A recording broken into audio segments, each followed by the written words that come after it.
A madman who sees ghosts everywhere and will self-destruct if he continues like this. What are US officials talking about? Israeli Prime Minister Benjamin Netanyahu's approach to Syria. Since the fall of Bashar al-Assad last year, Israel's military action in Syria has increasingly worried US policymakers. While Trump has been eager to support the new government led by Ahmed al-Shara, Israel has been much more wary. Shortly after Assad fell, Israel's military occupied a UN buffer zone in southwest Syria and conducted hundreds of airstrikes across the country, destroying around 80% of the Syrian army's strategic capabilities. Even though experts considered the country de facto demilitarized after that, Israel has conducted numerous airstrikes and dozens of raids into southern Syrian villages since then. Intense strikes targeted Syria's defense ministry, military headquarters, and the area around the presidential palace in the capital of Damascus in June, and it later targeted government forces in July, claiming to protect the country's Druze.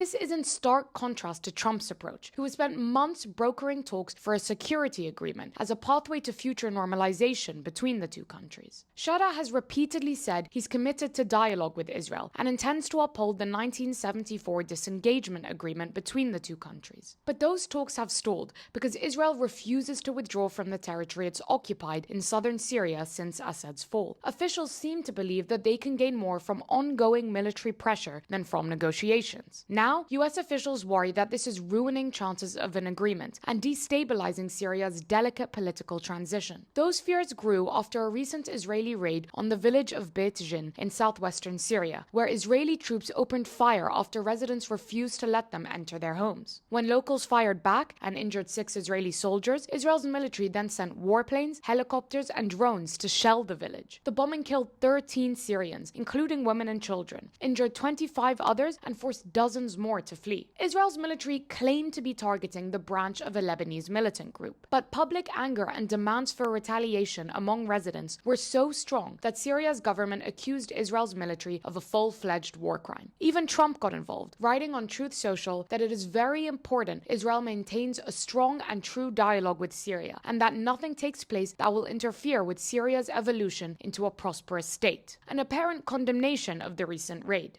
Counseled by the Gulf states and Turkey, Trump has lifted sanctions on Syria and met with President Shara several times, building a growing partnership with the new government. Security cooperation has also grown, with Syrian authorities tracking Palestinian factions in Syria to prevent them targeting Israeli forces, and joining the US-led coalition against Islamic State and other militant groups. But none of this has changed Israel's mind, which seems to favor keeping freedom of action in southern Syria over reaching a security pact, even though some analysts fear that these actions have no long-term goal. As these raids continue to disrupt livelihoods and displace residents, Syria's government can't protect its own citizens because Israel has warned them not to deploy forces to the southern border. In the meantime, local anger at Israel's actions is growing, pushing residents to take up arms and fight back. And so, while Israel claims it wants a demilitarized and de-radicalized southern Syria, its policies may be quietly creating the opposite result. Or, as one Israeli analyst put it, the question is whether there are enemies in Syria or whether Israel's policy is actually creating them.